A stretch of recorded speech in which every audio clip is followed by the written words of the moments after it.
Alors, on va commencer. Bonsoir à toutes et à tous.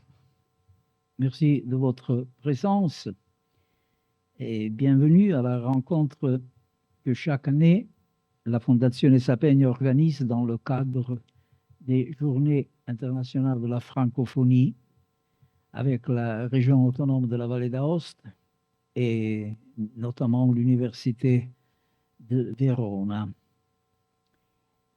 C'est là une occasion que la Fondazione Sapegno se doit de saisir parce qu'il s'agit non seulement de rappeler l'héritage linguistique dont notre vallée est si fière, mais pour nous surtout, il s'agit de souligner la vocation européenne de notre culture, ce qui est notamment inscrit dans le statut de notre Fondazione Sapegno.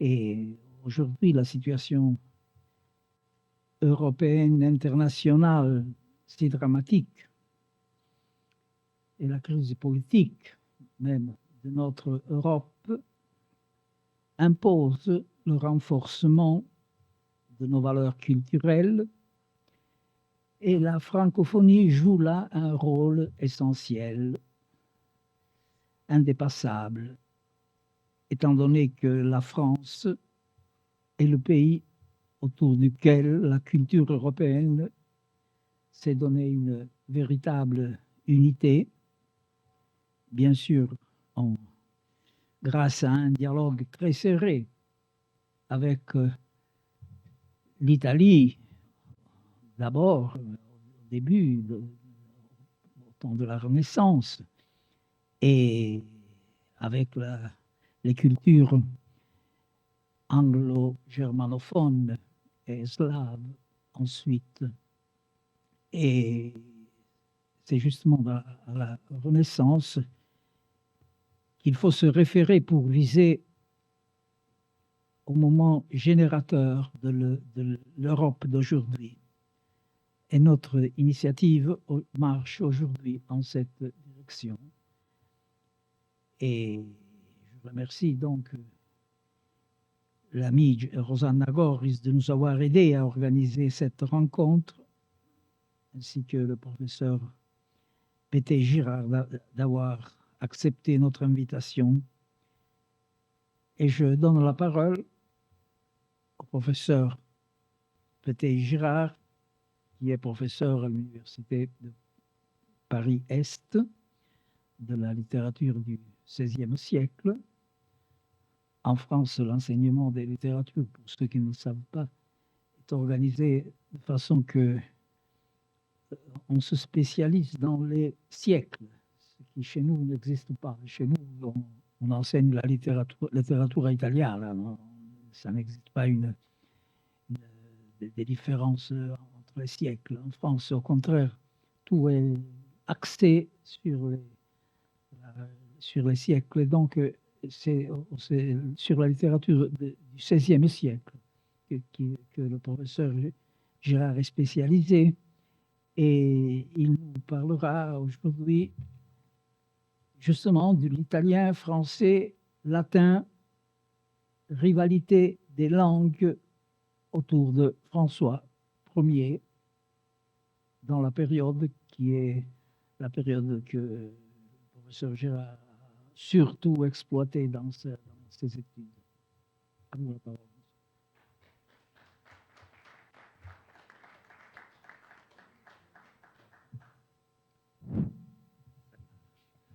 Je voudrais vous remercier de votre invitation, remercier la Fondation à la personne de son président pour cette invitation qui me donne l'occasion de retrouver des racines un peu lointaines, mais néanmoins valdôtaines. Et donc, comme cela a été dit, je vais m'intéresser à la rivalité des langues. Alors attendez, parce que dès qu'il y a un peu d'informatique, il y a moins de monde. Pour le XVIe siècle, ça va, pour l'informatique, moins. Alors, j'ai préparé des images. Alors, ensuite, ça doit être ça.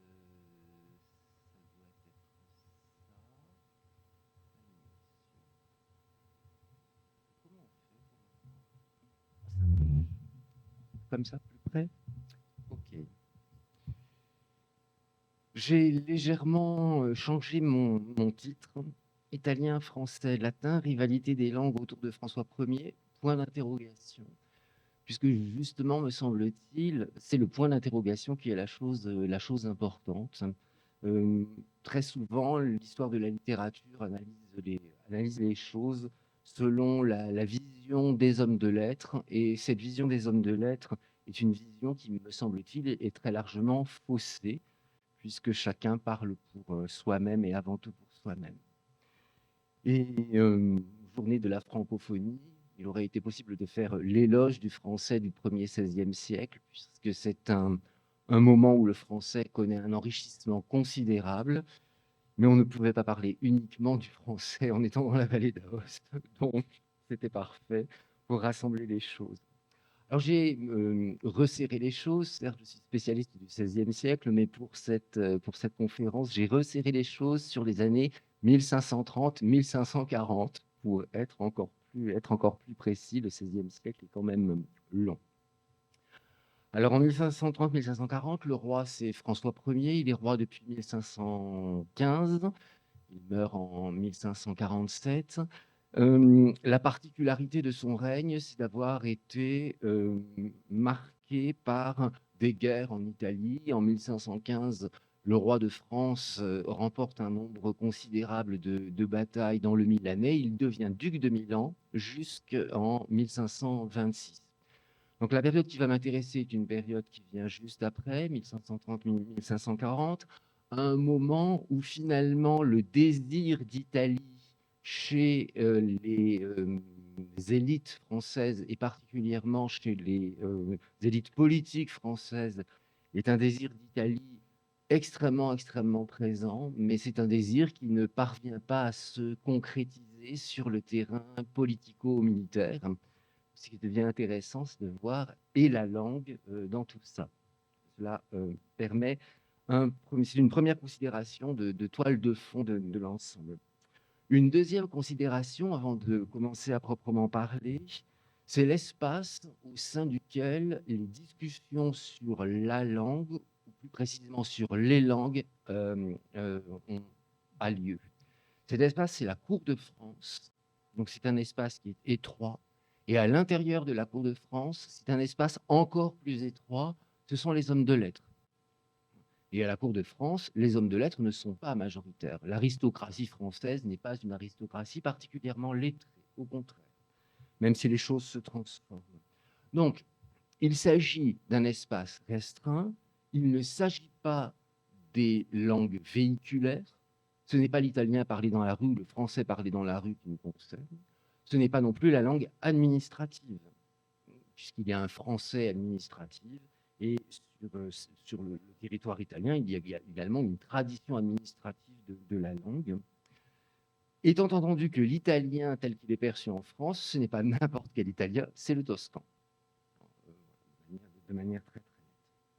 Et dernier élément, l'ensemble de mes considérations sont articulées en fonction de la personne de François Ier, de la personne du roi. Et un roi, il faut bien le dire, faut le dire assez clairement, nous ne savons pas exactement ce que c'est. Nous avons perdu cette relation particulière à un corps sacré. Et ce corps sacré a des goûts, a des désirs, et ces goûts et ces désirs sont des formes de, comment dire, je ne dirais pas, je dirais de lois, même si elles n'ont rien, elles ne sont pas législatives, mais ce sont finalement des lois. Et c'est donc de ce dernier aspect que je vais partir. La satisfaction des goûts du roi est à l'origine de l'intérêt qu'il accorde à tous les domaines de la culture lettrée.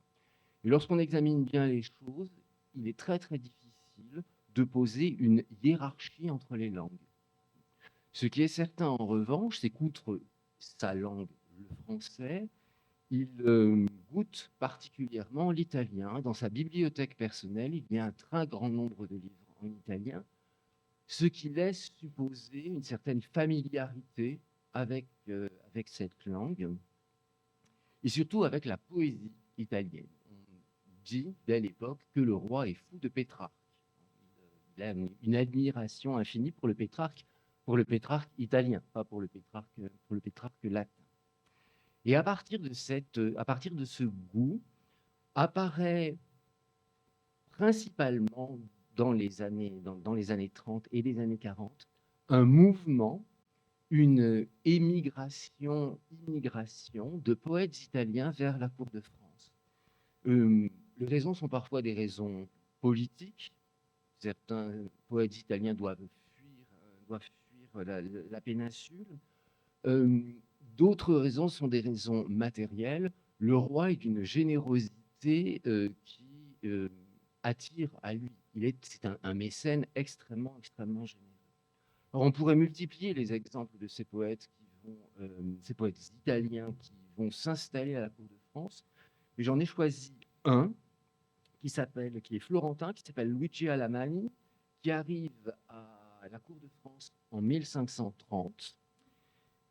Un an après, le roi lui offre un premier don d'environ 130 000 euros. Ça donne des raisons à faire le voyage.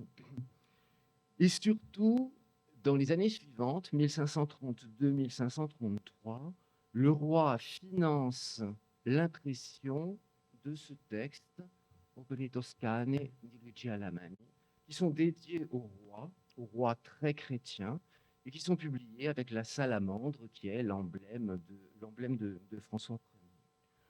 Pour la publication de cette œuvre, le roi a offert environ 270 000 euros. Je fais des équivalents pour qu'on comprenne ce que ça représente. 270 000 euros à ce poète étranger. Et je prononce le terme de manière volontaire.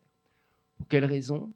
Parce que cette générosité matérielle, le roi ne l'a jamais eue pour un poète français. Aucun poète français ne peut se vanter d'avoir reçu de telles sommes du roi. Donc, la jalousie va pouvoir s'exercer. Et même si elle n'est jamais affichée, il me semble que l'ensemble des recherches que l'on peut mener sur la présence des Italiens à la cour de France est en réalité traversée par la jalousie des Français face à ces étrangers. Jalousie de prestige auprès du roi et jalousie matérielle. Pour mon propos, cependant, la question des langues, l'important, me semble-t-il, est ailleurs. Avec ces poèmes qui sont tous en toscan, qui sont l'impression est payée par le roi. Donc, pour ces poèmes qui sont tous en toscan, Alamani fait finalement une proposition. Le toscan est aussi une langue pour le roi de France. Et il suggère, me semble-t-il, l'existence d'un véritable plurilinguisme à la cour de France. La cour de France, ce n'est pas le français, mais c'est aussi, de manière très nette, l'italien. Autrement dit, les vers de ce Florentin émigré adressent un message culturel d'une part, mais potentiellement un message politique à un lecteur idéal qui maîtrise le toscan à l'intérieur du royaume de France, mais au-delà du royaume de France. Et on en a une preuve. 1531 à Lyon pour la première édition. Dans les années suivantes, des éditions qui sont des éditions florentines et vénitiennes. C'est-à-dire qu'en Italie, le texte dédié au roi de France est diffusé avec exactement le même titre, c'est-à-dire que le nom du roi y apparaît pleinement.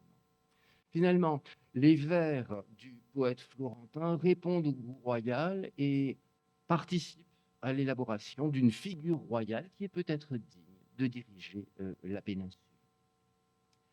Lorsqu'on va un petit peu plus loin et qu'on lit la dédicace qui est adressée au roi, il est question de langue. Et Alamani, qui me semble avoir été un homme particulièrement sage, pour ne pas dire particulièrement rusé, va déplacer la question de la langue. Il écarte toute opposition entre son toscan et le français de la cour en affirmant ceci: tutte le lingue sono le medesime, sol che da persone discrete siano esercitate. Autrement dit, il n'y a pas de différence entre les langues, Discrete est à prendre dans son sens du XVIe siècle, une personne pleine de discernement, c'est le sens étymologique, une personne pleine de discernement. Il n'y a pas de rivalité, il y a juste des personnes qui sont ou ne sont pas capables de bien utiliser, de bien pratiquer une langue. Alors il écarte une rivalité parce que cette rivalité existe. Il y a une concurrence entre le français et l'italien depuis le début du siècle environ, et cette concurrence, elle ne vient pas de l'Italie. En réalité, elle vient de la France. De toute manière, c'est quelque chose qui n'a pas beaucoup changé. Les Français regardent, ont un désir d'Italie qui est beaucoup moins manifeste dans l'autre sens finalement. La France regarde vers l'Italie peut-être davantage que l'Italie vers la France, sauf pour quelques poètes comme je l'ai signé. Ce qui est marquant, c'est que les Français considèrent que leur langue est inférieure à ce qu'ils appellent le langage toscan. La langue est inférieure. Les Français, lettrés, cultivés, méprisent leur langue par rapport à la langue de leurs voisins transalpins. Et assez tardivement, en 1546, un texte assez court d'un traducteur totalement inconnu par ailleurs nous permet de dresser une sorte de bilan rétrospectif. Alors j'ai mis le texte en français. Il est question de c'est finalement une histoire de la langue et de l'action du roi. Considérant que la langue française demeurait abjecte et méprisée même des siens, le roi a allaité, donc a nourri en sa cour et incité par ses bienfaits un grand nombre d'esprits poétiques à écrire si proprement, donc de manière si élaborée, que leur renommée, leur gloire a pénétré jusqu'au-dessus des nues. On le voit, première étape, mépris de la langue par ses propres locuteurs. Seconde étape, prise de conscience par le roi, action du roi et enrichissement de la langue. C'est une séquence qui est ici proposée. Alors dans ces quelques mots, il n'est pas fait mention de rivalité, mais dans de très très nombreux textes, la rivalité avec l'italien est présente. Alors pourquoi l'italien? Tout simplement parce que l'italien est déjà une langue de culture avec ses œuvres de référence. Le français n'est pas encore une langue de culture avec Il y a des grandes œuvres, mais elles n'ont pas ce statut que les œuvres italiennes, qui encore aujourd'hui sont des œuvres de référence, peuvent avoir. Alors pour approfondir les choses, je vais prendre l'exemple d'une traduction du Décaméron de Boccace, une traduction qui date de 1545. Alors, ce n'est pas la traduction en elle-même qui m'intéresse, ce sont les textes qui précèdent la traduction. Au XVIe siècle, lorsqu'on publie un livre, il y a, avant le texte qui donne le titre, toute une série de textes où l'on trouve des choses parfois plus intéressantes que l'œuvre elle-même. Alors, le traducteur, c'est quelqu'un qui s'appelle Antoine Le Maçon.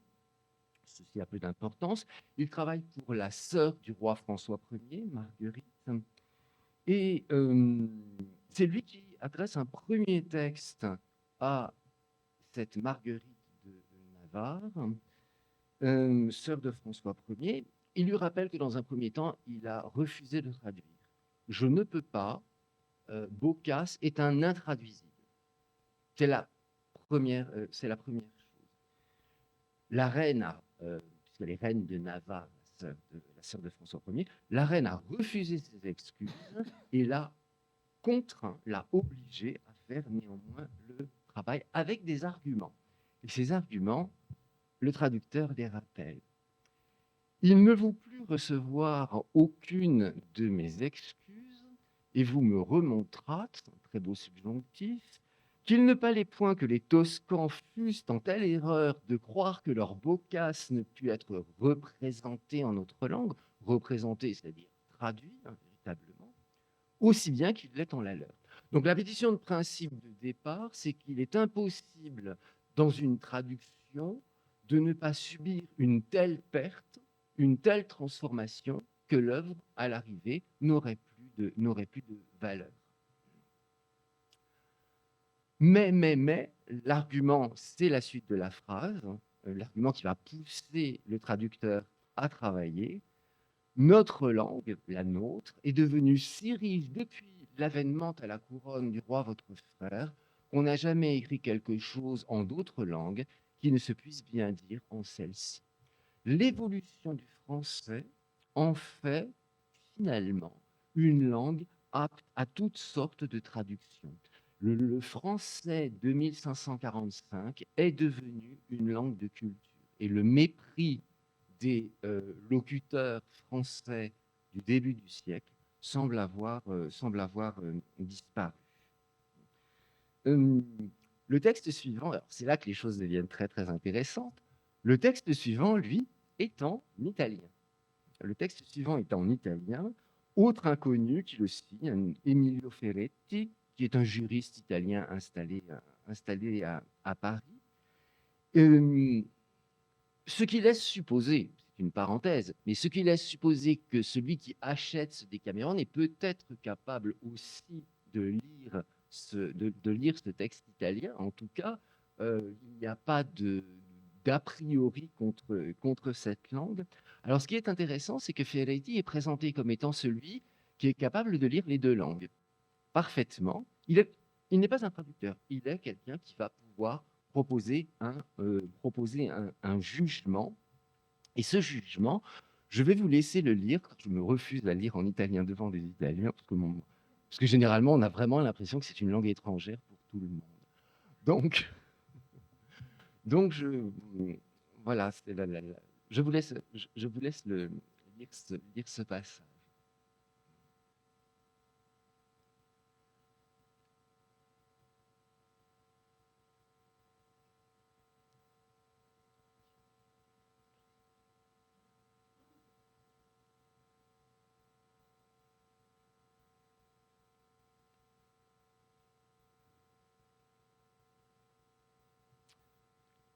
Alors, la partie qui m'intéresse, c'est les doppiamente vivaci. On a une œuvre et on a deux textes. Un en italien et un en français. Et le texte qui suivra sera le texte en français. Finalement, Boccace est doublement vivant. Il est vivant dans le texte qu'il a écrit lui-même. Il est vivant aussi maintenant en français, aujourd'hui, en 1545, avec la même force. Et c'est donc une équivalence qui est ici posée de manière très très nette. Ce qui est intéressant, ce sont les doubles qualités d'une langue d'une part et d'une œuvre. C'est une grande œuvre, il n'y a pas de doute, mais le français est une langue assez grande pour pouvoir porter aussi une grande œuvre.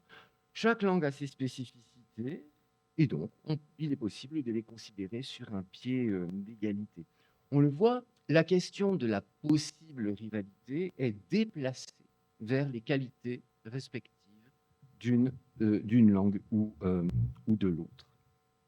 Et puis, troisième texte, toujours dans ce même ouvrage, toujours avant la traduction elle-même. Alors, c'est quelqu'un qui s'appelle Étienne Roffet. Étienne Roffet, c'est l'imprimeur du texte. Les imprimeurs du XVIe siècle sont en réalité des humanistes. Ce sont des lettrés eux-mêmes, ce ne sont pas simplement des maisons d'édition à qui l'on envoie des disquettes, vous vous en doutez, c'est quand même quelque chose d'un petit... Enfin, des disquettes, je date, c'est là qu'on voit mon âge, hein, qu'on n'envoie même pas, qu'on envoie des files, comme on dit maintenant. Et Étienne Roffet va encore déplacer très légèrement les choses. La présente traduction du Décaméron de Boccace nous est une très grande preuve de la richesse de notre vulgaire français, autrement dit de la langue vulgaire française.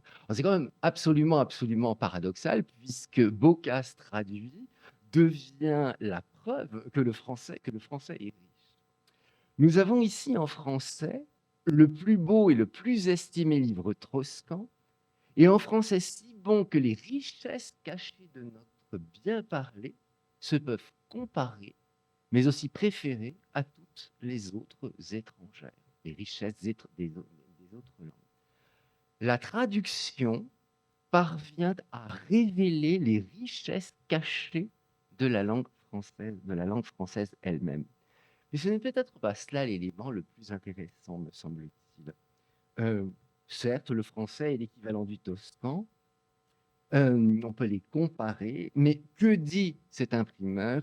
Il dit que l'on peut le préférer. Et c'est là qu'intervient l'élément qui me semble essentiel dans cette potentielle rivalité. Parce que préférer, c'est le résultat d'un choix. Préférer ne dit absolument rien sur les qualités intrinsèques d'une langue ou de l'autre langue. Il ne dit pas que l'italien est meilleur, c'est simplement un choix individuel.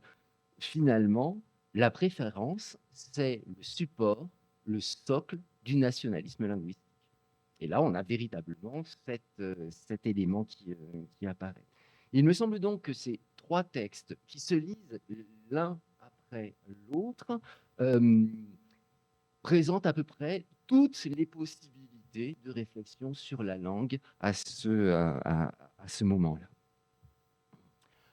Alors ça, c'est un premier aspect qui, pour le coup, me semble, même s'il est un peu nationaliste sur la fin, me semble demeurer strictement littéraire.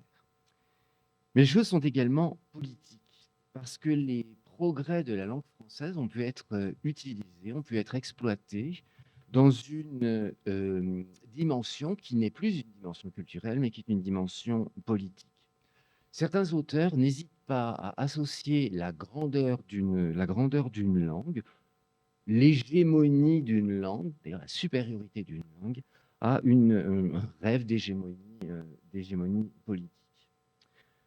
En 1529, alors un autre humaniste, peu connu sauf des spécialistes, affirme ceci: les Romains ont eu domination sur la plus grande partie du monde et ont plus obtenu de victoires par leur langue que par leur lance. La langue est un outil politique. Et il faut bien se rendre compte que l'on ne prendra véritablement conscience en France de la portée d'une telle affirmation que sous le règne de Louis XIV. C'est-à-dire que là, on a une parole qui est une parole qui est assez surprenante, même si on va voir que ce qu'elle porte est partagé. Parenthèse, Louis XIV faisait envoyer les œuvres de Racine de Jean Racine dans toutes les cours européennes. C'est-à-dire qu'il assurait la diffusion matérielle de la culture nationale française. François Ier ne fait absolument pas cela, et on va voir que le mouvement n'est pas de même nature. Parmi les éléments les textes que l'on trouve qui vont dans ce sens, qui appliquent finalement le principe qui est ici posé, qui l'applique à la France, un poème. Alors les poèmes, c'est toujours gênant parce qu'on peut pas faire de modifications, autrement ce ne sont plus des poèmes. C'est un poème qui est un poème anonyme, qui est conservé sous forme de manuscrit. On ne connaît pas grand-chose de ce texte, sauf que c'est un texte qui appartient à l'entourage du roi François Ier. Alors c'est un texte qui concerne la langue française. Que le renom donc de la langue française soit de tous entendu, que son renom obtienne tel pouvoir que tout le monde souhaite de savoir parler français. Ça, ce serait la première étape. Donc la première étape, c'est une réputation de la langue. C'est le renom, c'est la réputation de la langue qui se transforme en un pouvoir de la langue, fin du deuxième vers, et ce mélange de réputation et de pouvoir se transforme pour créer un désir que tout le monde souhaite de savoir parler français. Première étape. Car cela advenant, et c'est là que la politique va intervenir, cela se produisant, je soutiendrai en contre tout venant, c'est-à-dire que je maintiendrai ma position, mon affirmation contre tout adversaire, que aussitôt après que la première partie se sera réalisée, ainsi que je conçois en mon esprit, le noble roi François telle louange et tel honneur aura que des humains le monarque saura. Désir de la langue, désir qui débouche sur la réputation du roi et sur la louange et l'honneur du roi, et cette célébration est le signe d'une souveraineté universelle. La grandeur du français, ce n'est pas seulement son triomphe ici sur d'autres langues vulgaires, et l'italien entre autres, c'est le signe d'une absolue suprématie politique de type impérial, au sens premier du terme, c'est-à-dire de l'imperium et de la volonté impérialiste généralisée. Et dans ce contexte particulier, dans ce contexte spécifique, la rivalité, c'est là qu'elle intervient véritablement, la rivalité entre le français et l'italien est absolument essentielle. Finalement, c'est une culture contre une autre culture. C'est aussi un espace de pouvoir contre un autre espace de pouvoir. Et c'est là aussi que l'on peut faire intervenir, le latin.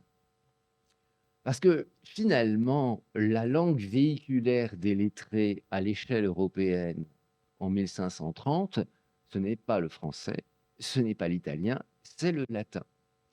Et donc, il me semble que l'on peut faire un pas de côté pour voir ce qui se passe dans ce domaine très, très rapidement. Et ce que l'on constate, c'est qu'il y a une compétition entre les humanistes français et les humanistes italiens. Alors, j'ai trouvé un exemple que je trouve extrêmement amusant. En 1538, le roi de France doit rencontrer l'empereur Charles Quint à Nice en présence du pape Paul III. Et un écrivain français, un humaniste français qui écrit des poèmes latins, écrit ceci dans un de ses textes. « D'ici peu de jours, je ferai imprimer 4 livres d'épigrammes latines afin que les poètes italiens qui viennent avec le pape à cette rencontre du roi et de l'empereur sachent qu'en France, il y a des corps pleins de vers. » L'image est assez forte, des corps pleins de vers poétiques, bien sûr, aussi bien qu'en autres lieux. Nous valons bien autant que les poètes italiens. N'oublions pas que depuis Pétrarque, les Italiens sont persuadés qu'il ne peut y avoir ni poète ni orateur en dehors de l'Italie. C'est Plastin. Et donc c'est une sorte de réponse, de réponse lointaine à Pétrarque. C'est une rencontre diplomatique. Doley en fait une confrontation poétique en latin. Et l'on pourrait d'ailleurs multiplier les références qui signalent qu'en France, aujourd'hui, on parle bien latin, on n'a plus le latin du Moyen-Âge, on a un latin classique qui est aussi le latin qui est pratiqué depuis plus d'un siècle maintenant dans la péninsule. Mais est-ce véritablement une concurrence ? Et c'est là qu'il y a un éclairage qui me semble nouveau. Doley a laissé une œuvre extrêmement abondante où il parle énormément de lui-même. C'est une des choses qu'il sait le mieux faire. Et dans une de ses lettres, il revendique son appartenance à quelque chose qu'il appelle l'Ausonia Schola, l'école d'Ausonie. Et l'Ausonie, c'est la Campanie de l'Antiquité. Il appartient à finalement un monde qui a son origine autour de Rome, au sud de Rome, dans cette antiquité lointaine. Finalement, ce dont il est question ici, c'est peut-être d'un héritage culturel commun, d'un héritage partagé, et d'un héritage qui ne peut vivre pleinement qu'à partir du moment où il est maîtrisé par tous ceux qui prétendent s'y intéresser.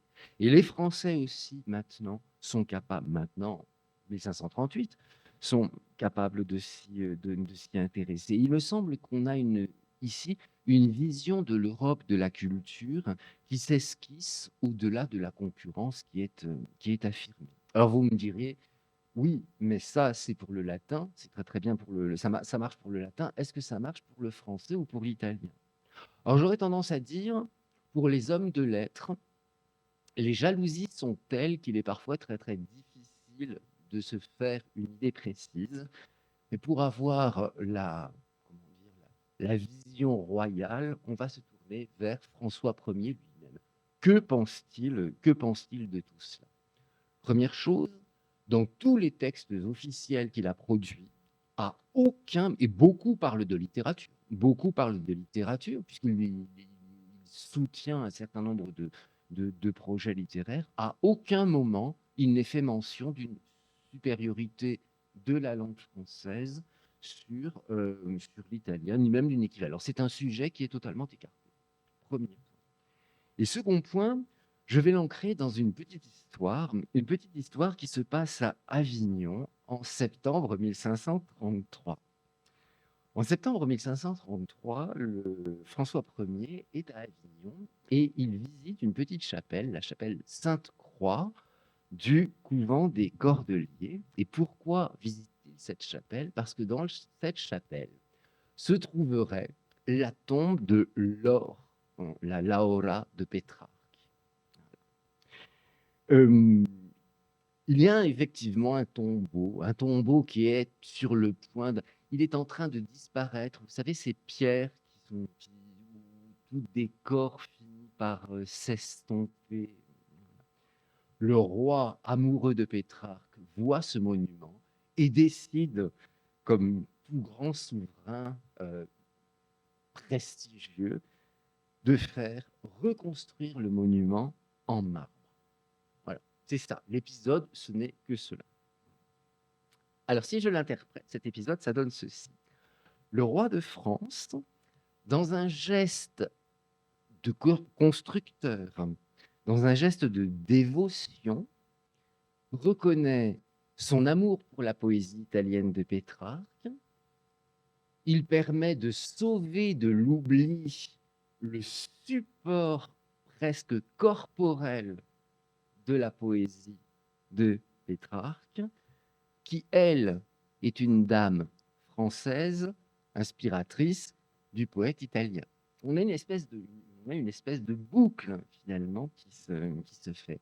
Et ne l'oublions pas, Avignon est terre pontificale. On n'est pas du tout en France. On n'est pas en France. On est, pour utiliser un vocabulaire que n'aurait pas utilisé le roi, à l'étranger. On est dans une terre qui est une espèce de morceau péninsulaire, détaché. Et il me semble qu'avec ce geste de construction d'un monument, François Ier en vient à s'approprier le destin poétique de l'Italie. Le marbre royal va interrompre ce qu'on pourrait appeler la poussière du temps, le monument qui se délite, le monument qui disparaît. Comme si la disparition du monument pouvait emporter la culture toscane. Le roi se fait le point de conservation d'un chef-d'œuvre poétique parce qu'il conserve le support corporel de ce chef-d'œuvre poétique. Et de cette manière-là, il transforme complètement sa position sur la scène occidentale, de l'Europe occidentale. Alors, il existe un récit de cet épisode qui est un récit tardif, 1545, qui est publié à Lyon, comme on le voit en bas, à Lyon, 1545, Il Petrarca. Alors, il y a le récit de l'épisode que je viens de vous raconter. Et à la fin du récit, on trouve ceci. On trouve d'un côté l'épitaphe de Madame Laure, en dessous des vers en français qui sont des vers écrits par le roi pour le tombeau, et juste en face, le premier sonnet du canzoniere. Voilà. Tout est uni en un ensemble cohérent. Finalement, le roi se présente comme celui qui est le moteur de la vie des lettres occidentales, non seulement au-delà de sa propre langue, me semble-t-il, mais dans une sorte d'indifférence à la langue, à partir du moment où la langue est une langue de culture. C'est ça le point qui est important. Ce n'est pas la langue, c'est de savoir si, oui ou non, elle est capable de produire des monuments culturels, comme s'il invitait à une coexistence des langues de culture. Ce qu'il propose, c'est que la cour de France devienne le centre de la vie cultivée moderne, sous son regard.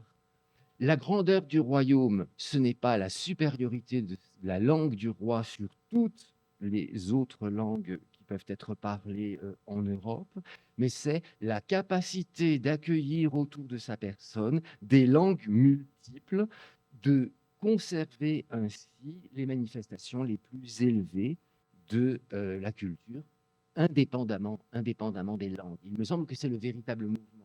Vous voyez, le mouvement de Louis XIV était un mouvement impérialiste. On exporte sa langue avec les œuvres de Jean Racine.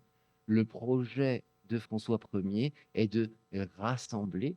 N'oublions pas qu'il est à l'origine de la bibliothèque royale, qui aujourd'hui est la Bibliothèque nationale, où l'on dépose tous les livres qui sont imprimés dans le royaume, mais aussi tous les livres que son entourage pouvait repérer en Europe. C'est-à-dire que la langue est un indifférent, finalement. Alors, je ne vais pas nier qu'au cours de la période, la langue française a connu une considérable évolution, que cette évolution a été le support d'un certain nombre de tensions, mais j'aimerais insister sur le fait que ces tensions sont des histoires de lettrés entre eux, d'hommes de lettres entre eux.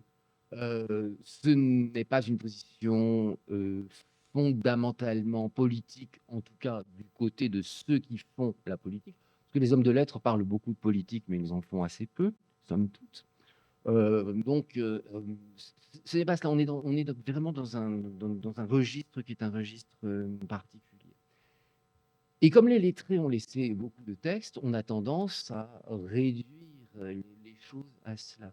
Il me semble que l'histoire est plus riche que l'histoire littéraire, hein, beaucoup plus riche que l'histoire littéraire. On ne doit pas oublier que François Ier a finalement suggéré une ouverture heureuse à toutes les formes de la culture, au-delà des langues. Finalement, ce qui l'intéresse, c'est d'être celui qui domine tout, quelle que soit la langue. C'est ça l'élément qui...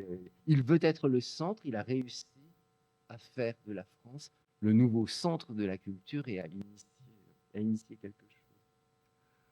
J'ai le temps de faire une petite remarque absolument contemporaine, puisqu'en ce moment, alors vous connaissez le Collège de France, qui est le Collège de France qui à Paris est le lointain descendant d'une institution fondée par François Ier, le Collège des lecteurs royaux, fondé en 1530. Et il y a une chaire qui est une chaire annuelle qui a été ouverte il y a quelques années, juste après le Covid, en 2021. Et son nom, le titre de cette chaire, c'est « L'invention de l'Europe par les langues et les cultures ». Et ceci se fait en partenariat avec un département du ministère de la Culture, la Délégation générale à la langue française.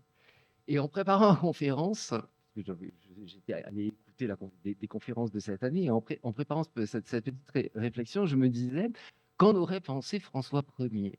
Eh bien, je pense qu'il en aurait été ravi. Mais pourquoi en aurait-il été ravi? Pas parce que l'on pensait à l'Europe par les langues et la culture, mais parce que l'on pensait l'Europe, les langues, la culture à Paris. C'est ça, finalement. Merci beaucoup.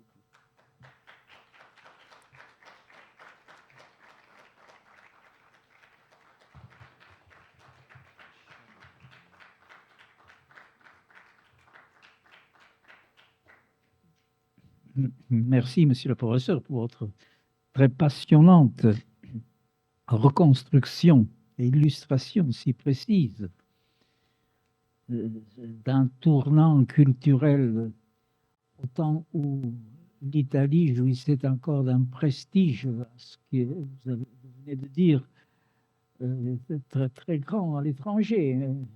Les temps ont changé, malheureusement, il faut l'avouer, hein. De toute façon, on peut être fier de ce prestige de ces temps-là.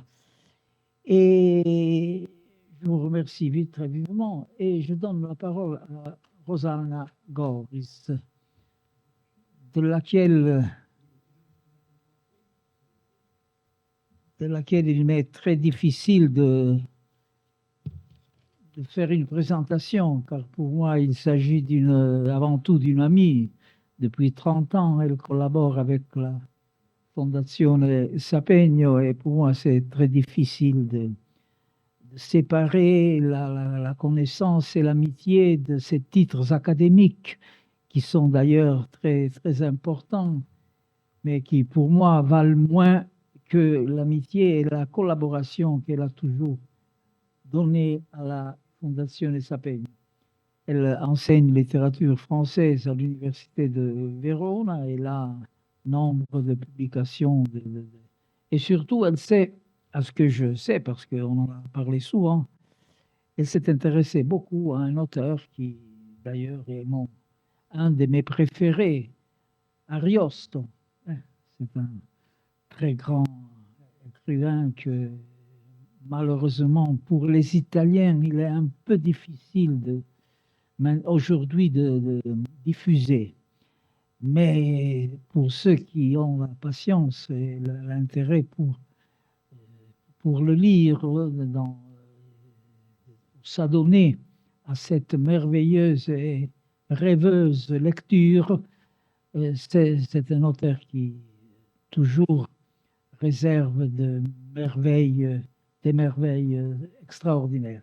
Et je suis content qu'aujourd'hui, Rosanna Goris va nous parler de le vol d'Arioste. Le vol, je crois que c'est le vol, c'est-à-dire du verbe voler, soustraire, hein, en français. Mais ça peut être aussi le vol de la fantaisie. De toute façon, on va voir maintenant sur quel côté va planer le vol de Rosanne.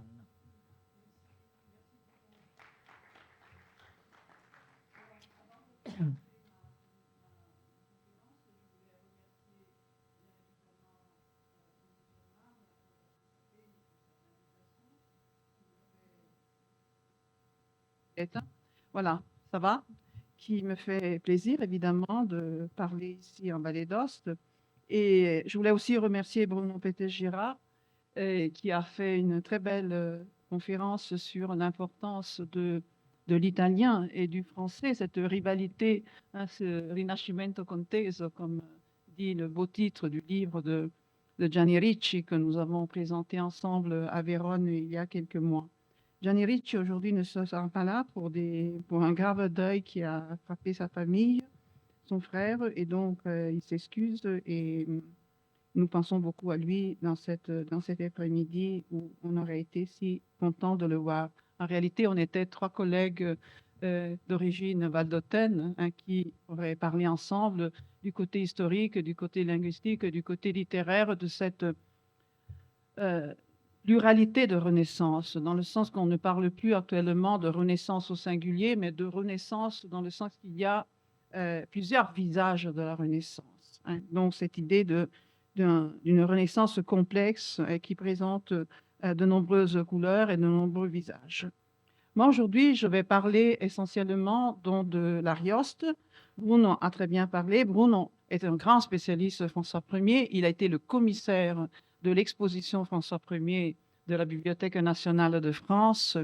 Il est président des sésémistes français. Il est responsable de la recherche dans son université. C'est un personnage vraiment très, très important. Et nous le remercions de nous avoir fait l'honneur d'être là avec nous aujourd'hui.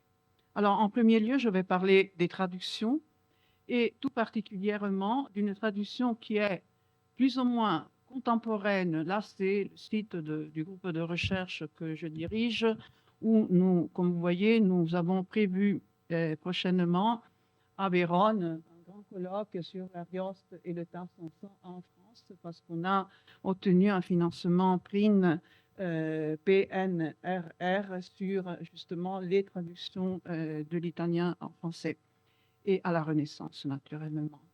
Et donc, en premier lieu, je vais parler donc de l'histoire des traductions de l'Arioste en France et notamment de la première traduction qui date de 1544.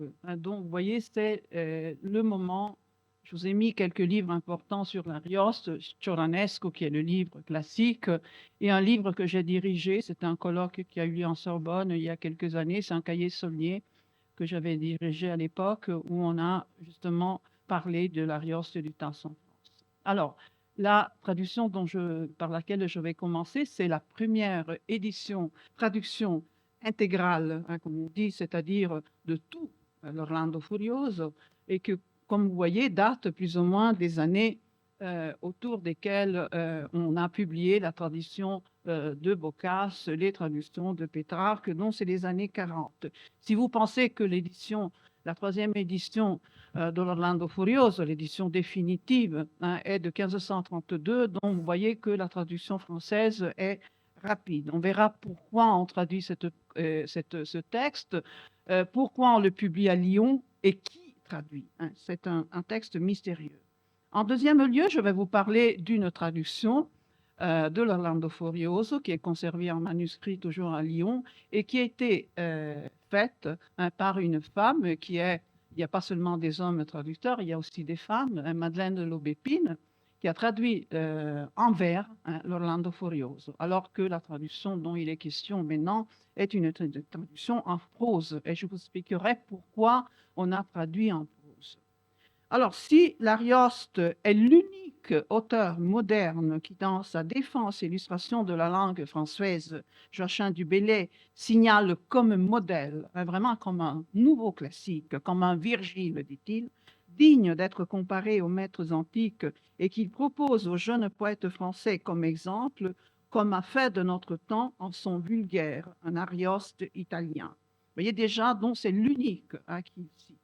Nous ne sommes pas surpris que la première traduction de l'Orlando Furioso soit la traduction que vous voyez, le privilège de 1543, mais il a été imprimé en 1544 par Sulpice Sabon. Sulpice Sabon est l'éditeur aussi de Marot, de Sèvres, de Fontaine, dont des grands poètes lyonnais, qui imprime des livres pour Jean Telusson, de la même famille que Jean Desgouttes, qui est comment peut-on dire, celui qui organise cette opération éditoriale, le chef d'orchestre, on pourrait dire, de cette magnifique opération éditoriale. Une entreprise qui a remporté un énorme succès, reprise bien des fois dans les ateliers lyonnais et parisiens, dont la traduction passe, on disait, de Saône à Seine, avant Lyon, après Paris, où elle parvient en 1945, et à Turin, nous avons un exemplaire de cette traduction chez Galliot-Dupré, qui probablement appartenait à quelqu'un de très important de la cour térinoise. Donc c'est une opération ambitieuse, luxueuse, portant, comme vous voyez, une splendide page de titre qui reprend dans son cadre des éléments des cartouches de Fontainebleau. Vous voyez les deux personnages que vous voyez. Une traduction qui a des aspects mystérieux. On connaît très peu de choses à propos de cette traduction, sur laquelle j'ai beaucoup travaillé dans ces années, qui, dans sa belle version en prose, devient un Roland furieux et qui, dès son paratexte, déclare la guerre. Vous voyez, dans la page de titre même, il y a cette déclaration de guerre aux Amadis de Gaulle, si à la mode à cette époque. En effet, je ne sais pas si vous réussissez à le lire, mais là, il y a écrit « Si d'Amadis, la très présente histoire vers les Français, a eu nouvellement tant de faveurs, de crédit et de gloire, parce qu'elle est traduite doctement, le furieux qui dit si proprement d'armes, d'amour et de ses passions, surpassera. » Voilà, c'est une déclaration de guerre au roman traduit par Herberet des Essarts et compagnie.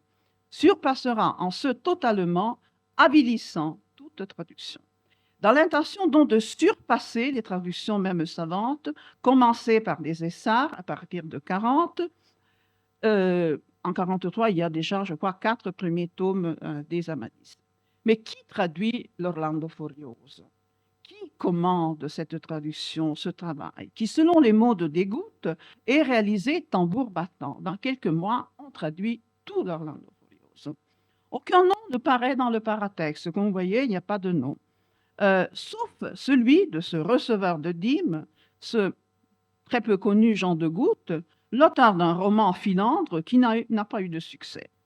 Si le roi français François Ier avait déjà traduit le capitole ottavo de Messer Lodovico dans l'épître 26, Douce, plaisante, heureuse, aimable nuit, le magnifique infolio lyonnais hante en France dans son intégralité le poème composé à Ferrare.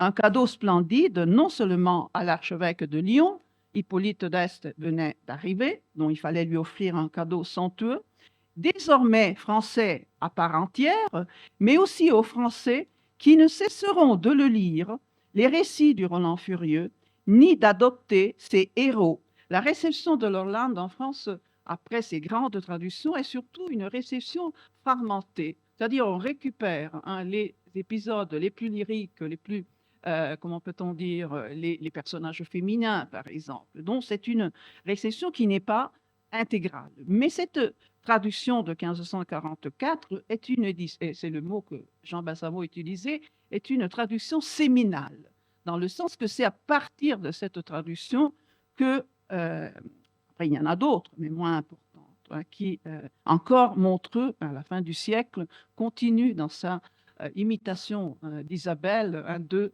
utiliser cette traduction. Alors, je disais, un cadeau splendide adressé non seulement à l'Hippolyte d'Este, hein, mais aussi aux Français hein, qui vont adopter les héros et les héroïnes de Roland à Bradamante, d'Olympe. Grévin, par exemple, en 1560, écrit un recueil pétrarchiste, l'Olympe, de Braque, ou de Brache, comme vous voulez, Béliard, Nervaise, Angélique, Genèvre, Fleur d'Épine, Isabelle. Tous ces personnages font revivre dans les imitations de quelques chants de l'Arioste et dans les salons des dames parisiennes ces importants personnages. Alors, de cette traduction, comme vous voyez, il y a plusieurs exemplaires. Je viens d'en voir un à Boston, à la Houghton Library de l'Université de Harvard, mais vous en avez dans le monde entier. Cela signifie, s'il y a encore tant d'exemplaires actuellement, qu'elle a eu un énorme succès à l'époque. Alors, je disais, ces personnages vont revivre dans les imitations, que vous en connaissez bien, il les a éditées, quelques-unes, les imitations de Desportes, de quelques chants, jusqu'à dans les salons des dames parisiennes. En effet, la critique a d'abord attribué cette traduction sans fondement, dit Balmas, sous l'influence de Lecroix du Maine, à Jean Martin, c'était un traducteur professionnel, qui avait déjà traduit Il Peregrino, qui est un roman ferrarais, l'Arcadia, les Asolani, mais aussi Serlio, Vitruve, Alberti et le Polifilo. Ensuite, la critique, pour découvrir qui a traduit, s'était orientée vers d'autres noms. Selon Balsamo, Jacques Vincent, possible traducteur, qui traduira en 1949 l'Orlando Innamorato de Boiardo, Denis Sauvage, un cher ami de Jean Martin et traducteur de Gelli, Desgouttes même, selon Bettany, Charles Fontaine et d'autres encore, Maurice Sèvres. Mon hypothèse, qui est l'hypothèse qui a été un peu adoptée maintenant par tout le monde, même Élise Reichenbach qui vient d'écrire un nouvel article assez récemment, mon hypothèse, c'est que le temps était trop peu pour qu'une seule personne puisse traduire tout ce texte. Hein. Et que ce soit, donc, je propose que cette traduction a été composée par une équipe, par un team de traducteurs qui, dans l'espace de quelques mois, a traduit ce volume avec rapidité, comme Desgouttes lui-même nous le dit dans sa belle dédicace à Hippolyte d'Este, à Révérendissime Seigneur, Monseigneur Hippolyte d'Este, cardinal de Ferrare, archevêque de Milan et de Lyon, primat de l'une et l'autre Gaule, Jean Desgouttes, salut et félicité. Cette dédicace, d'ailleurs, est riche, comme les textes que Bruno nous a très bien présentés, d'implications politiques. Il faut dire que cette traduction est une traduction politiquement orientée. Elle est pour les Français. Hein, c'est donc, il y a moi j'ai comparé, j'étais jeune, alors j'avais le temps de le faire, les deux textes, français et italien, vraiment, il y a une lecture pro-française, philo-française, si vous voulez, hein. Donc, son orientation politique est vraiment pour le roi de France. Et de réflexion sur la traduction qui avait pour but, voilà, de proprement réfigurer la propriété des beaux traits du langage italique, que le poète même a eu la félicité de bien exprimer toute affectueuse intention. La traduction dont se veut fidèle au texte, en réalité elle ne l'est pas tellement, comme je disais, le dit translateur a suivi cet autre Virgile, vous voyez, Arioste Virgile, presque tout de mot à mot, tant s'en faut qu'il y ait omis un seul trait de sa naïve candeur. Et elle souhaite donner une version en prose qui soit lisible à la portée des lecteurs passionnés de romans, voire les dames, hein, et à tous ceux qui désirent apprendre l'italien. Donc, vous voyez qu'elle a des finalités d'hommage au cardinal, mais aussi didactique pour apprendre la langue, mais aussi politique, comme nous avons vu. Déjà en 1540, à l'occasion de l'entrée solennelle d'Hippolyte, un brain trust formé de Sèvres, Vauzel, Méliès, le peintre Benedetto del Bene, célèbre pour avoir réalisé la copie de la Leda de Michel-Angelo, avait collaboré pour créer l'entrée de l'archevêque de Lyon. Alors, il y avait cette habitude de collaborer pour les entrées. Quelqu'un peignait, quelqu'un montait les estrades, d'autres écrivaient des textes, etc. Et dans l'atelier de traduction d'où sortira le Roland Furieux, aurait donc collaboré, selon moi, Sauvage, Martin, Sauvage, le nom est crypté dans la traduction, Martin, Desgouttes et Fontaine, dont le nom revient même apparemment dans des lieux anodins, hein, mais ce mot, ils ont cette habitude de crypter leur nom dans le texte. Ce dernier est l'un des poètes de René de France, hein, qui en 28, il va y avoir le centenaire de son arrivée à Ferrare, et s'est marié en 1528, est très lié d'ailleurs, René, à son beau-frère. C'est lui que lorsqu'il va en France, il va lui laisser Palazzo San Francesco, ce merveilleux palais Ferrare où elle va résider avec ses Françaises. Et je disais, Fontaine, dans sa Fontaine d'amour, en 1943, compose un véritable album amicorum, hein, où l'on retrouve tous les personnages impliqués. Quel qu'il soit, c'est la première grande traduction d'un texte italien d'importance. Juste après, il va y avoir le Boccace de Le Maçon 45. Donc, c'est vraiment le moment où la traduction devient un élément important pour enrichir la langue française, non seulement les traductions littéraires, mais même les traductions, par exemple, médicales, scientifiques, deviennent des instruments très importants d'enrichissement de la langue, comme d'ailleurs la Pléiade de Prévaillet. Donc, faite pour satisfaire plus promptement à l'affection de maints gros personnages, mes amis, la splendide traduction française de l'Orlando Furioso veut enrichir la langue française, enrichir son parler de cette copieuse phrase toscane. Donc, vous voyez, donc enrichir la langue.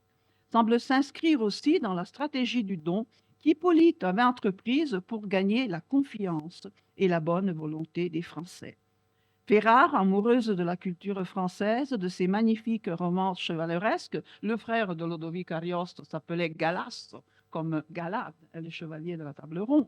Donc, il y avait vraiment une marquise, il y avait plein d'emprunts, il lisait continuellement ses textes.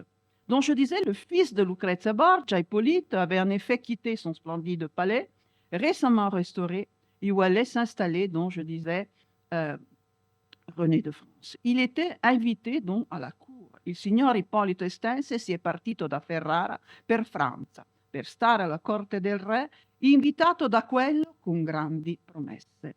Si le roi tient ses promesses et le récompense d'immenses bénéfices, il suffit de voir sa villa à Tivoli pour se rendre compte de sa richesse. On a fait l'exposition à Arioste il y a quelques années. Hippolyte, de son côté, à l'ombre de Gondi et de René de Valois, mène une politique d'autopromotion luxueuse où la stratégie du don et de l'ostentation joue un rôle clé, comme en témoignent ces libres di spesa qui enregistrent des splendides cadeaux, des soies, verde, morelle, crémisine, aux dentelles et aux objets d'art. La traduction s'inscrit donc très probablement dans ce contexte, dans un horizon d'attente créé par la renommée du livre, par les spectacles de cour où l'archevêque de Lyon apparaît habillé en chevalier a guisa de quei cavalieri erranti dei quali si legge nei libri di romanzi. Ou bien même en Astolphe, dont il s'habille en Astolphe, avec une cape, un vaso dal quale uscivano rami. Alors, vous voyez, d'autant plus donc que cette édition reprend des éléments de l'édition de l'Orlando Furioso de 42 de Giolito. Les images, on en a vu une tout à l'heure, mais aussi comment peut-on dire, les résumés, la moralisation au début de chaque chant. Alors, il y a plusieurs, je ne veux pas vous ennuyer avec des histoires de spécialistes là, mais comme vous voyez, là, il y a toujours la page de titre, vous la voyez un peu mieux. Je voulais m'arrêter un instant sur cet exemplaire magnifique. Alors, nous avons vu des exemplaires conservés dans des bibliothèques. L'exemplaire que vous voyez là est l'exemplaire qu'on a exposé à Villa Tivoli, et c'est l'exemplaire qui appartient actuellement à une collection privée et de Schiller à Paris, et qui appartenait à un banquier, c'est-à-dire à Fugger. Et pourquoi on le sait? On le sait à Marcus Fugger, on le sait parce qu'il y a ce super libros, cet oiseau que vous voyez là, ce petit oiseau. Donc c'est un texte extrêmement rare, extrêmement précieux qui a été donc montré lors de cette exposition à Villa Tivoli.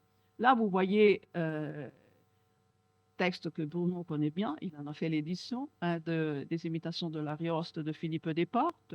Le voyage de l'Orlando qui commence avec cette édition et qui continue avec les traductions, par exemple, je vous en montre quelques-unes. Ça, c'est la traduction en vers qui a été publiée plus tard par Montauban, Fournier de Montauban.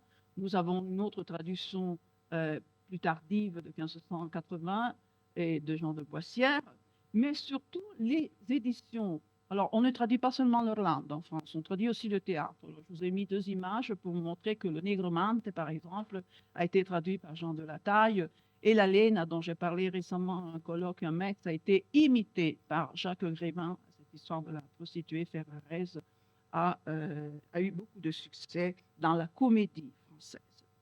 Mais les vagabondages itinéraires intergénériques de l'Orlando Furioso continuent grâce à cette constellation d'imitations qui sont représentés par des textes poétiques, comme celui de Desportes, narratifs, dont des romans, et théâtraux. Il y a des Olympes qui sont des romans, par exemple, dans un parcours intergénérique qui connote fortement le vol de l'Arioste vers la France.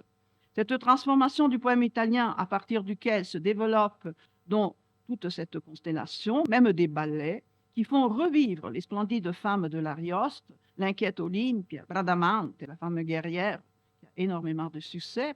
Il suffit de penser à la Bradamante de Robert Garnier, l'Isabelle, à Fleur d'Épine. Et donc, il y a une édition Breyer de 1572, je crois que je l'avais mise auparavant, mais c'est pas grave. Et il y a aussi toute une richissime tradition manuscrite. Alors, parmi ces manuscrits, j'ai choisi de parler aujourd'hui de la traduction de Madeleine de l'Aubépine, que vous voyez là. C'est un magnifique manuscrit conservé, comme vous voyez, à la bibliothèque municipale de Lyon, relié pour cette grande dame française qui Madeleine de l'Aubépine, traductrice d'Ovide, femme poète. Je vous ai apporté même quelques récentes éditions de Madeleine de l'Aubépine. Ça, c'est une édition faite par les Américains, Madeleine de l'Aubépine, de ses poèmes. Nous avons le cabinet des scènes d'affection, qui est un texte en prose néo-stoïcien, toujours par Madeleine, et après un livre particulièrement intéressant, qui est un poème latin, toujours écrit par Madeleine, et qui a été publié par Perrine Galland, et qui décrit son jardin de Chanteloup. Je disais donc, Madeleine de l'Aubépine est quelqu'un donc qui appartient à une famille extraordinaire. Elle est une Bochetel, son grand-père est celui qui a traduit les Cubes, son mari est l'Aubépine, donc l'un des plus grands fonctionnaires secrétaires de la cour de France. Alors, je voulais vous lire quelques vers avant de parler de la traduction. Là, vous avez le premier chant, vous voyez. cette traduction est dédiée à Marguerite de Valois, hein, la reine Margot, hein, pour ne pas la confondre avec Marguerite de Navarre dont a parlé tout à l'heure Vaughan, et Marguerite de Savoie, qui est une autre personne. Alors, il écrit, Ronsard, le plus grand poète de l'époque, avec des portes, tous les deux entretiennent une sorte de correspondance poétique avec Madeleine. Alors, ils écrivent un poème, hein, et ils se répondent l'un l'autre. Prends ce livre pour gage et lui fais, je te prie, ouvrir en ma faveur ta belle librairie. Donc, elle possédait une magnifique librairie, bibliothèque, remplie de livres italiens, par exemple. J'ai vu à Boston, la semaine dernière, son Orlando Furioso, qui est relié de façon tellement somptueuse qu'on pensait qu'il était l'exemplaire de Catherine de Médicis, alors qu'on a démontré que ce n'est pas le sien, mais que c'est plutôt, Isabelle de Conilloux a démontré que c'est celui de Madeleine. Donc, ou l'ange sans parler dans d'autres étrangers, car ils sont aussi bons que font des orangers. Écrit Ronsard au frère de Madeleine dans une association entre les livres de la bibliothèque et le parfum des orangers du jardin. Or, dans le cadre de nos recherches PRIN, j'ai commencé à travailler sur cette traduction que vous voyez là, magnifique, hein, en or. Hein. Et vous voyez là, au centre, il y a en or la dédicace, justement, non plus aux Est, comme dans le cas de l'Arioste, évidemment, mais à la sœur du roi et à la femme du roi Henri IV. Et ce manuscrit, expressément, nous l'avons vu tout à l'heure, relié pour elle, donc une reliure somptueuse, calligraphiée par le gagneur, qui était un calligraphe très important, et qui avait, par exemple, calligraphié les deux manuscrits de la Franciade de Berlin qui appartenaient à la famille Villeroy. Alors, une partie donc, de sa traduction est dans le manuscrit en question. Une autre chant de l'Arioste est dans une, voilà, je vous montre l'Arioste, voilà, ça c'est l'Arioste appartenu en italien, la première édition en italien, 1556, imprimée par Onorati à Lyon, hein, dont il possédait une édition en italien magnifique. Je vous montre aussi voilà, la page de titre. Mais d'après ce que j'ai compris, en lisant, en travaillant sur sa traduction de l'Arioste, elle n'utilisait pas seulement cette édition ou l'édition 32 de l'Arioste, mais elle possédait aussi les éditions A et B de l'Arioste. Et pourquoi? Parce que, je l'ai compris, hein, parce que parfois, il utilise des mots, hein, traduisons en français évidemment, hein, on le verra tout à l'heure, que l'Arioste avait utilisé dans les premières éditions et non dans l'édition 32. Alors, une autre partie de sa traduction est dans un manuscrit très célèbre, qui est le manuscrit BNF français 25455, qu'on appelle tous l'album de la duchesse de Retz. Poète, Madeleine est aussi donc traductrice talentueuse d'Ovide. Elle traduit les héroïdes d'Ovide. Hein. On a trouvé une de ses traductions, qui est à la bibliothèque de la Société d'histoire du protestantisme, mais nous savons, grâce à un manuscrit qui était conservé à Turin. Alors, le fait que j'ai choisi de parler aujourd'hui ici de Madeleine de Lobétine, c'est parce que Madeleine de Lobétine est arrivée, les œuvres complètes de Madeleine de Lobétine sont arrivées dans un manuscrit à Turin, grâce à un personnage qui a des connexions avec le Val d'Aoste, dans le sens que c'est un homme de Roncas. Le baron Roncas, lui du palais Roncas, qui possédait cette magnifique bibliothèque de 600 livres, il était le premier secrétaire du duc, et donc il avait à son service des agents secrets, des hommes, et Fabrizio Bertone, commendator Fabrizio Bertone, qu'on appelait en France le chevalier breton, mais qui était de Chieri et n'était pas breton, hein, c'est lui qui a ramené le manuscrit des œuvres de Madeleine à Turin. Et comment le sait-on? Le sait-on parce que Bernardino Peyron, voilà, les bibliothécaires comme notre homme sont des hommes précieux, il avait décrit ce manuscrit, 10 pages de description, transcription parfois des poèmes, du début des chants de l'Arioste, dont on sait que ce manuscrit était à Turin Mais j'ai fait une autre découverte, on le verra plus tard, et probablement il avait volé à des portes. Parce que dans la description de Personne n'a vu, qui dit qu'au verso de la couverture, il y a le mot des portes. Hein. Et donc, probablement, moi j'en doutais, hein, que ce personnage que Ricotti, Storia della monarchia, appelle un cercatore di ventura, était un homme qui avait reçu un hommage de Madame de Lobétine, qui est quelqu'un par rapport à lui dans une position sociale sidérale, hein, lui avait offert ce manuscrit. Et donc, probablement, il a pris quelque part et ramené à Turin. Malheureusement, il a disparu, mais la description, on en verra quelques parties plus tard. Alors, 2 chants, elle traduit 2 chants, le premier et le deuxième, magnifiquement, et un fragment du chant 32, qui est la plainte de Bradamante, dont parmi les plus célèbres, et qui ont trouvé une constellation de traducteurs de la Boétie à des portes, sont traduits dans une sorte de concours où les meilleurs poètes rivalisent pour entrer en France les rêves de Lodovico. Donc, si les 2 premiers chants évoquent la fuite d'Angelica, nous l'avons vu tout à l'heure, mais je crois qu'il y a d'autres tableaux avec la... Voilà, là, c'est l'Orlando Furioso de Giolito. Hein. Et ça, c'est la couverture de l'album de Claude Catherine de Rez, dont je vous parlais tout à l'heure. Madeleine, et ici Marguerite, qui a... voilà, vous voyez là la fuite d'Angelica. Et dans cette fuite d'Angelica et le personnage, 2 personnages sont importants dans ces deux chants, c'est-à-dire Angélique et Bradamante, qui pénètrent, se poursuivent entre bois et forêt, doivent avoir séduit la traductrice et lectrice passionnée de livres de poésie, d'architecture et de jardin, comme son Chanteloup. Elle avait un autre jardin très beau, hein, il n'habitait pas. C'est un peu comme les Estes qui avaient toute cette série de délices, c'est autour de Ferrare. Elle possédait Conflans. Hein, et Canteloup est vraiment un poème jardin philosophique évoquant la Città del Vero de Marguerite de France, écrite hein, par Baccio del Bene. Donc le poème de Canteloup de Madeleine est une véritable symphonie en vers, une sylve aux connotations éthiques et que vous pouvez lire dans ce très beau livre publié chez Drose, et qui est aussi une étude du jardin de Chanteloup. C'est un livre qui a reçu un prix parce que c'est fait par des historiens de l'art et l'édition du texte de Madeleine par Perrine Galland, qui est une grande latiniste.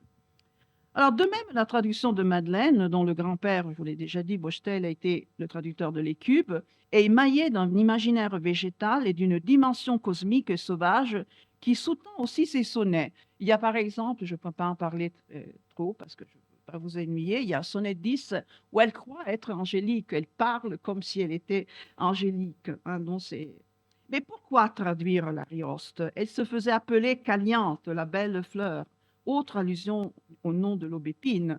Donc non seulement nous avons la preuve du fait qu'elle a traduit l'Arioste grâce à la destruction de Peyron, mais nous avons aussi le fait qu'elle signe dans le texte avec le mot aubépin. Hein, et même Ronsard, lorsqu'il s'adresse, hein, fais-moi oublier l'aubépine, hein, il dit, vous voyez que donc il y a toujours ce nom crité. Et dans le salon de Madame de Retz, elle s'appelait Caliante, hein, dont autre allusion à ces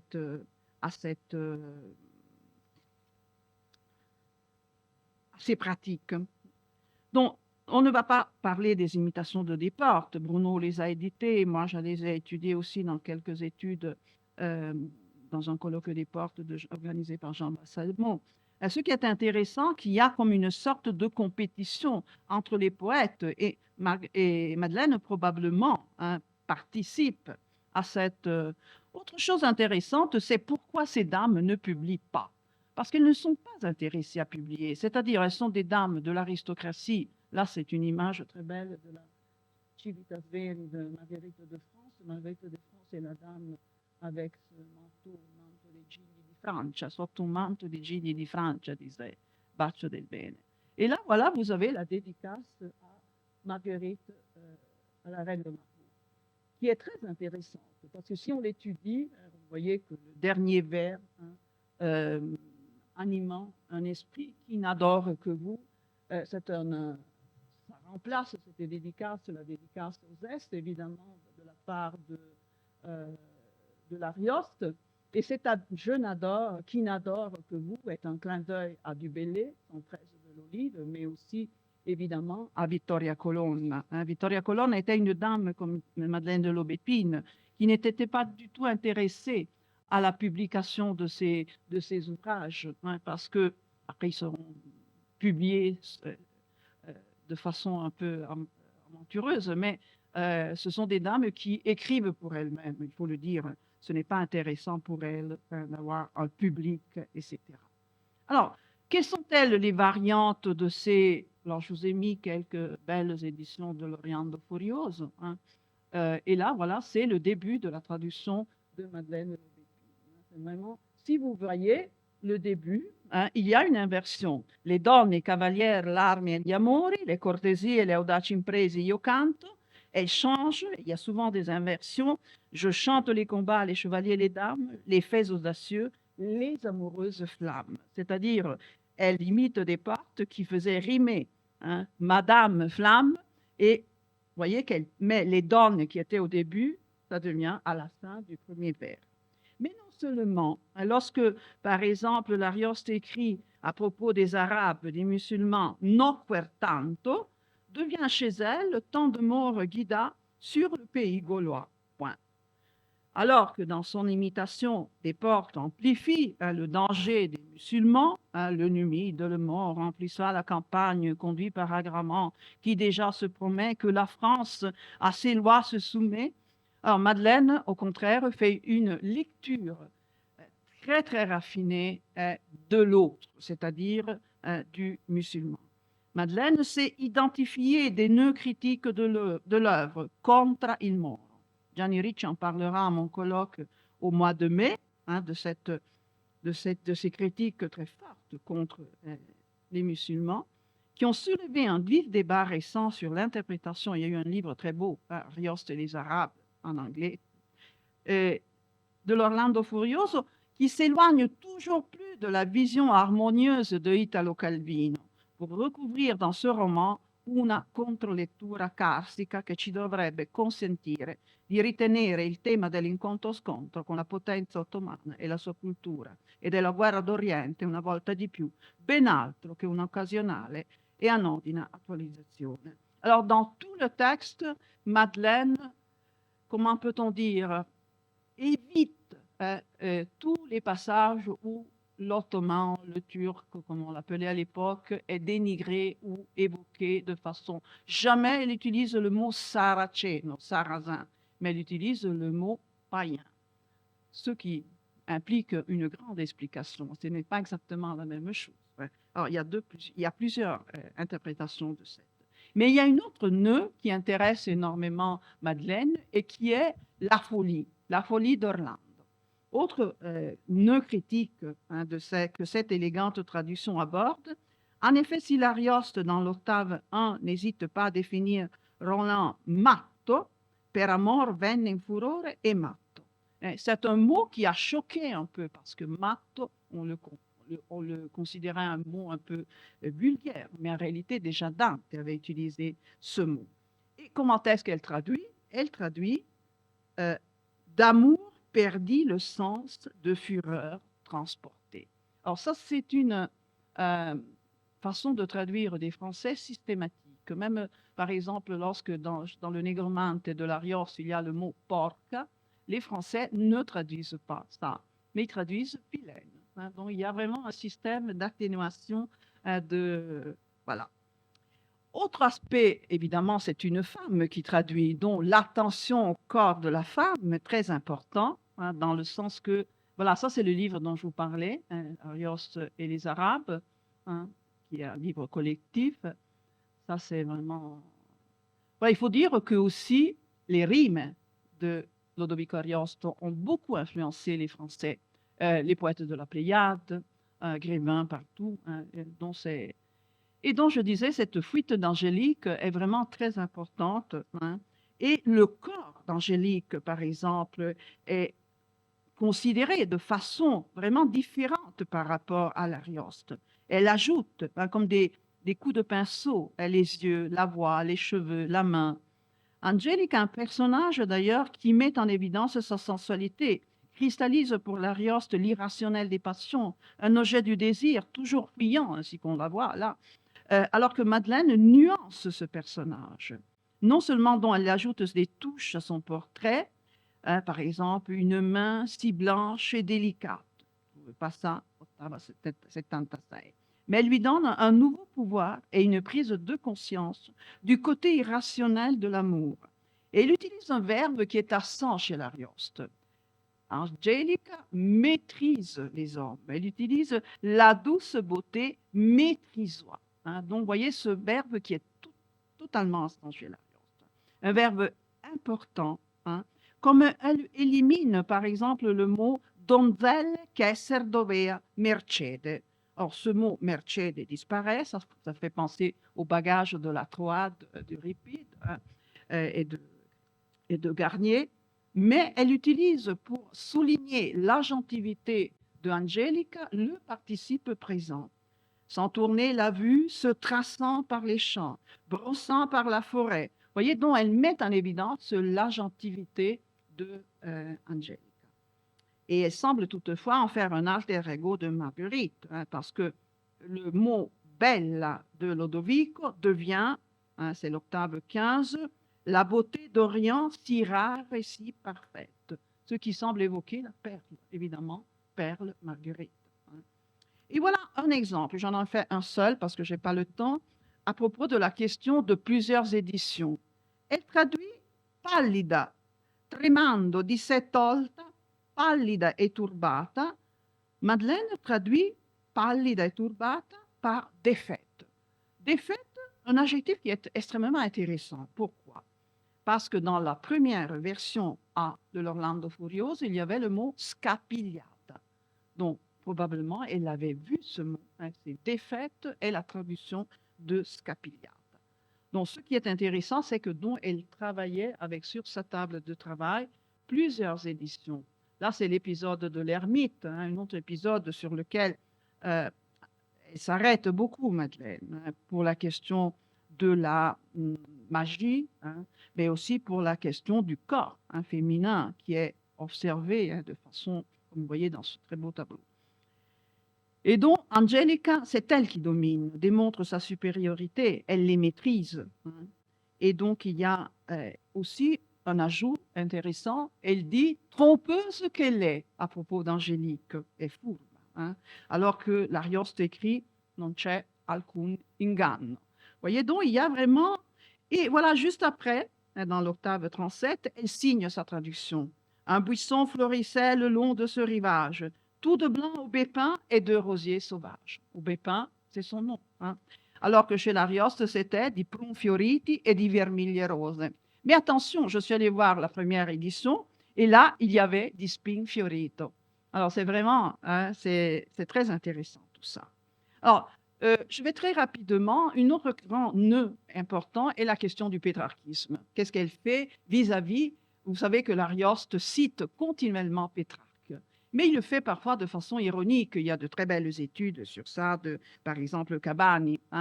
Alors, qu'est-ce qu'elle fait? Parfois, elle ne s'aperçoit pas que ce sont des textes, c'est un texte de Pétrarque, dont il faudrait le respecter. Lorsqu'il y a, par exemple, Pensoso, Fresqueacque.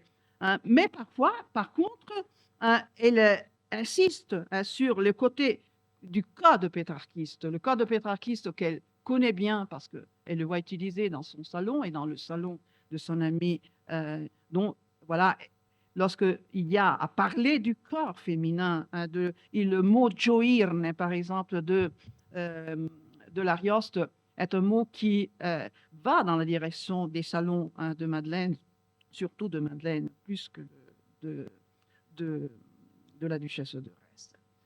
Alors, évidemment, je ne peux pas vous parler de tout ce que j'ai là, mais je voudrais vous dire aussi que ce qui intéresse à Madeleine dans ce texte, c'est le fait que la critique a récemment souligné chez l'Arioste, que le fait que l'Orlando Furioso n'est pas un roman pour s'amuser exactement comme Gargantua et Pantagruel, mais c'est un parcours initiatique.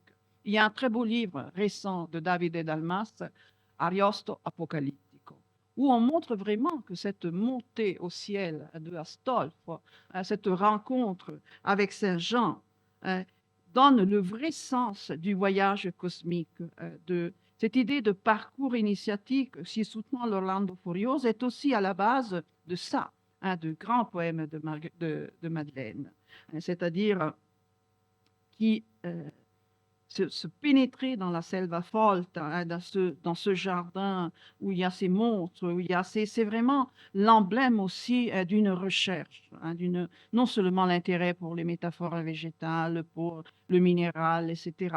Mais ce qui intéresse, c'est aussi cette idée de peregrinatio, de labyrinthe, parce que la vie de l'homme est ça, est peregrinatio, est un labyrinthe où nous avons nos détours, malheureusement, nous avons la douleur, la tristesse, le côté de l'ombre, on pourrait l'appeler. Et Madeleine est impressionnée aussi, selon moi, par cette culture ferraraise, cette culture où nous voyons, là j'ai mis la perle, les bijoux de Seine, mais il y a un peintre qui représente très bien, là c'est, vous voyez, Angelica et Orlando complètement fous, c'est Dossodossi. C'est ce côté un peu inquiétant de la Renaissance ferraraise qu'on récupère surtout à la fin. Nous sommes dans les années 70, 80, c'est 472, c'est l'année de la Saint-Barthélemy. Après, il y a une autre série j'ai peu de temps pour vous en parler, parce que je veux vous dire deux choses sur Bertone. C'est qui intéresse beaucoup Madeleine, c'est par exemple l'hippogriffe. Alors l'hippogriffe, au contraire de l'Arios qui le définit souvent cavallo alato, pour elle, c'est un oiseau volant. Un oiseau volant parce qu'il va revoir, probablement il y a à l'origine aussi de cet hippogriffe, les traductions de Lucien. Parce que le duc d'Este était un peu comme François Ier, il faisait traduire du grec. Et après, lorsque, par exemple, sa belle-sœur ou ses parents de Mantoue lui demandaient ces traductions, il disait non, je ne vous les prête pas. Et donc, cette traduction de Lucien est encore à la Bibliothèque Vaticane. Et il est question dans la traduction, dans le texte de Lucien, des hippogipes, Donc, ces hommes, ces hippogipes sont des hommes portés sur de grands vautours. Et je me souviens que donc le magicien se déplace sur cet oiseau volant, comme dit Madeleine. Dont les variantes de Madeleine confirment par même des anticipations par rapport à l'hippogriffe et au château d'Acier, qu'elle consulte non seulement son édition, mais aussi plusieurs éditions. Par exemple, un autre aspect qui intéresse beaucoup Madeleine, c'est le château enchanté. Et pour ce qui est de Bradamante, je n'ai pas tellement le temps de m'arrêter sur Bradamante, mais Bradamante, elle le voit, là c'est un projet que nous avons, que j'ai, l'Olympia Project, de réunir toutes les... Vous voyez les images, les illustrations des Orlando Furioso de vénitienne, elles sont magnifiques. Vous voyez, ça c'est l'épisode d'Olympe qui est le parallèle, si vous voulez, de l'épisode de Angelica, prisonnière sur l'île des Bouddhas. Alors Madeleine a traduit aussi, comme vous voyez, les héroïdes. Et là, c'est une page de cette précieuse description du bibliothécaire où nous voyons elle n'avait pas traduit une seule héroïde, mais plusieurs, comme vous voyez là, parce qu'il décrit avec minutieusement tout le manuscrit des œuvres de... Quand je disais à Bradamante, oui, elle est plus régulière, dont elle est comment peut-on dire, celle qui va engendrer les astes, dont il faut faire attention lorsqu'on en parle. Mais elle dit, oui, elle est courageuse, mais, attention, trop peu défiante, dont il y a une certaine ingénuité, un peu de candeur. Elle saute, vous savez que dans le chant 2, elle saute et dont elle précipite dans cette caverne où elle est. Vous voyez, elle utilise le mot captive, ce qui fait penser évidemment à Jodelle. Et donc, ce saut de Bradamante est le fait qu'elle analyse, qu'elle mette en évidence, elle voit comme Bradamante comme une nouvelle Didon, hein, une sorte de martyre d'amour, dont elle accentue cette douleur. Hein.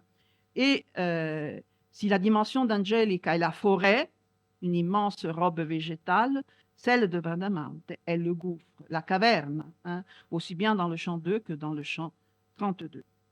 Et je conclus rapidement. Autour de Madeleine, il y a une constellation Arioste. Qu'est-ce que ça veut dire, une constellation Arioste? Ça veut dire qu'elle a sa traduction, que nous avons vue. Hein. Voilà, ça c'est un portrait de l'Arioste qui se trouve à Boston, à l'Autumn Library. Je le trouvais très beau. Ça c'est son chanteloup. Là, nous avons encore quelques bois. Là, c'est la Didon, vous voyez, d'Ossodos, qui est plutôt inquiétante. Ça, c'est toujours la mélisse. Là, je vous ai mis quelques images de l'hippogriffe. Mais je disais, cette constellation, là, il y a des Bradamante. Voilà. Moi, j'imagine, ça, c'est ma table à Turin, mais j'imagine que la table de Madeleine était un peu comme ça. Hein, là, vous voyez, j'ai une édition 45 du Roland Furieux, différentes éditions Valgrisi, Vaugry, qui est un Français qui travaillait à Venise. Donc, une constellation à Arioste, parce qu'il y a donc sa traduction qui est là, la reliure. Ça, c'est son exemplaire dont j'ai pris la photo à Boston, hein, de 1556, mais aussi la question d'autres manuscrits. Hein. Par exemple, dans ce manuscrit qui est conservé, on le connaît parce qu'il y a aussi des imitations il y a des portes. Hein. Vous voyez, là, il y a un poème de Desportes. À la fin de ce poème de Desportes, il y a un poème de... Et ce manuscrit est turinois, dans le sens qu'il appartenait à la cour de Marguerite de France à Turin. C'est le manuscrit Rochefort, sur lequel a fait sa thèse mon élève Daniele Speziali, et qui contient des poèmes de Ronsard, de tous les poètes qui avaient des rapports avec la cour turinoise. Alors, venons maintenant à notre Roncas, dans le sens que Fabrizio Bertone, donc, qui est le personnage qui a ramené à Turin le manuscrit des poèmes, non seulement des poèmes, traductions, tout, c'était les œuvres, hein, ce qu'il n'y a pas encore maintenant, complète de Madeleine, et qui a brûlé en 1904, le passeur du manuscrit, donc, qui le ramène de France en Italie, à Turin, en Savoie, et donc ce personnage, qui est un personnage que Ricotti définit un cercatore di venture. Hein. Alors, ce qui est extrêmement intéressant, que ce personnage va chez le duc, Charles-Emmanuel, et lui offre ce manuscrit somptueux, avec une dédicace que probablement il insère, parce qu'évidemment, il n'y avait pas de dédicace si Madeleine lui avait donné directement ce livre. Mais la chose intéressante, donc c'est un homme de Roncas, là j'ai mis l'emblème des armuriers des Roncas, et un livre qui appartenait à cette magnifique bibliothèque. Vous voyez, Bernardino Perron, c'est le catalogue, et là c'est la description. Mais qu'est-ce qu'il y a dans cette description que personne n'avait jamais vu? Nel piatto interno delle legature, in basso è scritto a mano abbastanza antico il nome del celebre poète français Philippe Desportes. Hein? Donc, probablement, le manuscrit n'était pas un cadeau de Madeleine Lobépine al cercatore di ventura Fabrizio Bertone de Chieri, mais c'était un manuscrit qui appartenait à Desportes. Ça, c'est un manuscrit conservé à Londres, que gentiment François Rouget m'a envoyé la photo. C'est un manuscrit qu'on avait composé pour la duchesse de Savoie Marguerite, que vous voyez là avec son fils, et qui est à Londres maintenant. Probablement, c'était un manuscrit que Desportes, et là c'est plausible, que Marguerite ait donné son manuscrit à Desportes, Madeleine ait donné son manuscrit à Desportes, mais à Fabrizio Bertone, j'en doute. Hein. Donc, toute la légende que Fabrizio Bertone s'est converti, est allé en Syrie et Palestine, désespéré de la mort de son amante. Bon, on ne sait pas. Mais le fait qu'il y ait la signature de Desportes, ça me fait penser que le manuscrit appartenait à Desportes. Voilà. Alors, ce Bertone, vous trouvez des nouvelles sur lui, même dans le très beau livre de Claudio Rosso, hein, qui décrit aussi très bien la bibliothèque de Roncas. C'est vraiment un très beau travail. Donc, les liens avec Turin sont quand même nombreux. Hein. Manuscrit Rochefort, Desportes, etc. Il y a plein de Desportes aussi dans le manuscrit de la Houghton Library. Pour conclure, j'ai fini. La grande toile de Lodovico devient pour les Français et pour Madeleine une immense réservoir de rêves, d'images, de désirs et d'idées, d'une modernité extraordinaire, de la folie à la mobilité des hommes, des liens et des objets de désir, sans exclure la tension entre le glauque et l'aspiration à la rencontre avec d'autres civilisations. L'Orlando Furioso était pour elle une matière à rêver, à enrichir de fureur et d'amour, à broder pratiquement, mais aussi un texte stimulant sa créativité, sa capacité, bon, elle écrit des sonnets à partir de l'Arioste, de comprendre le monde. Ces variantes touchant les femmes, leur corps, la nécessité de ne pas dilater l'ennemi, la fascination pour le végétal, pour la dimension secrète de l'univers, cette traduction est un texte qui démontre comment on traduisait, mais aussi comment on pensait l'Arioste, non seulement traduire, mais penser. L'Arioste était pour elle, bien sûr, l'Orlando Furioso était pour elle bien autre que l'Orlandino bijou. On publiait à Lyon des tirs Orlando et que les dames portaient dans un petit sac, mais c'était comme un bijou. Pour elle, était autre chose. Un texte aux mille couleurs, cristallisant les hantises, les fantômes de vie et de mort de ses contemporains. Et je vous remercie.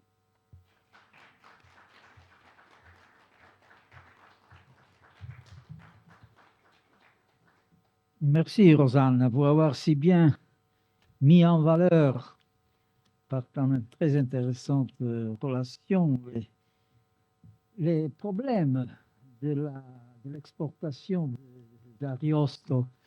Je me suis dit souvent quand on pense à la littérature européenne, il est facile de se référer, de parler de Mozart, de la musique, de la peinture, ou bien de l'architecture. Là, il est facile de voir les traits communs qui unissent tous les auteurs, tous les artistes européens.